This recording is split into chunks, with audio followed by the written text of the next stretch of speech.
So avant-garde for a Chinese filmmaker may be slightly different from the idea of Western avant-garde, because I think some stuff in European culture, in American culture, you already experimented in the 60s or 50s.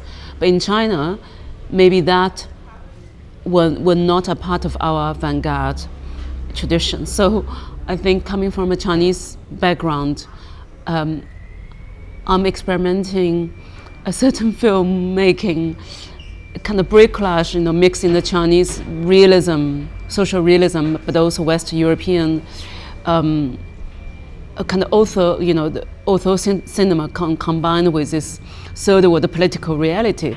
And in a way, that's not real avant-garde, but that's more like political position someone like me hold. Never somehow make a fiction without any true reality in it.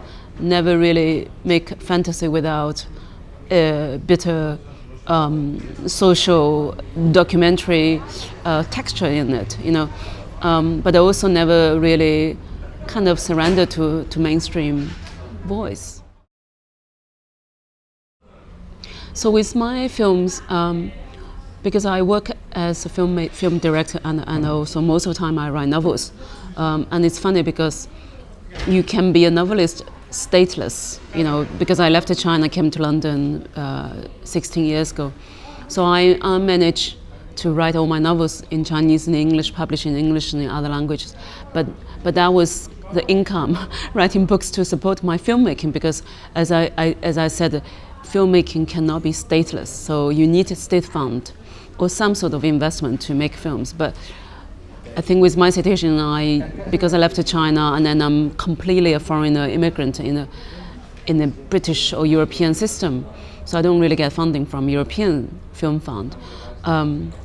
This is the way I make films. So I use friends, kind of self produce. My home is my factory in a way. So all the books I publish feed onto filmmaking, and I do street filming, street documentary, but I combine with fiction elements. So most of film, you see this essay language between fiction, documentary, which I don't want to locate the film either documentary or area or fiction area, but they're a combination of any means I could gather to make a film. And they are slightly intellectual, from a general point of view.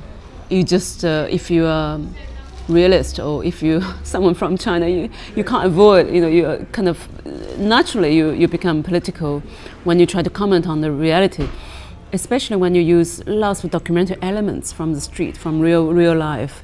Then the footage already contains such a, I think, social political dimension, especially now in China and in Britain. Is such angst in the political atmosphere. And I think they are shown in my films, especially tonight, the new film I'm showing, Five Men and the Caravaggio. It's a combination of this labor market in China and the kind of social economical suppression in Britain. So film is about two worlds. Well, I hope it will be quite an easy masterclass. I mean, it will be like a workshop, really. I think I'll be very, almost like naturalistic or primitive to, all I can offer is my experience, both as a novelist and as a filmmaker. I think, how a woman like me, I think, just try to survive between two medias, but also never give up. I don't want to become a sort of professional Smith, which means I don't want to be merely just a filmmaker making some narrative stories. I also want to have strong books, every 2 years to deliver some kind of deeper meaning, because sometimes film is slightly, strangely light form. You can consume within 2 hours, but book, somehow it's more kind of sustainable form, especially with fiction. It's funny how it can contain much deeper, a more complex situation. So I guess I would, I think, talk about my experience between literature and the cinema, and the struggles to maintain both, but also my pride to have both in my work.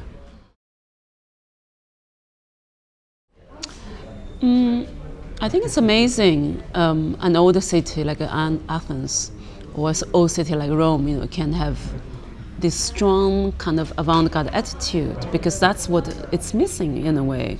I guess especially nowadays Europe, economically, it's kind of lame and weak, and lots of problems. So people are, consumed with kind of negative media, story reading, and pay less attention to more avant-garde cinemas, more a kind of intellectual cinema. I think that's something you might find hope in artwork, like in art venue like this, rather than reading terrible news repeatedly every day. Become a kind of like horrible consumption of the world today. So it's extremely imaginative act, really, and I'm happy to be here.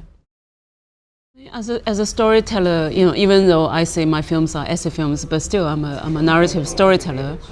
I'm not very sensitive to technology revolution. I mean, you can have a great technology in the revolution, but somehow it doesn't change the thousands or millions years old the way of telling stories. It's something so essential underneath the whole bubbles of technology stuff. So nevertheless, I benefited from very easy, light, cheap camera, video camera, because of those technology movement. I have been able to make all my films with low budget and without much cost. So, but I think for me, I'm a film author who take what I can afford, use any means I can find in the street, in my home.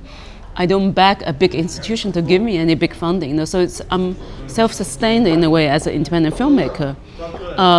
And I feel this is the true spirit of avant-garde, but not what kind of story you're going to make or what kind of technology you're going to apply for.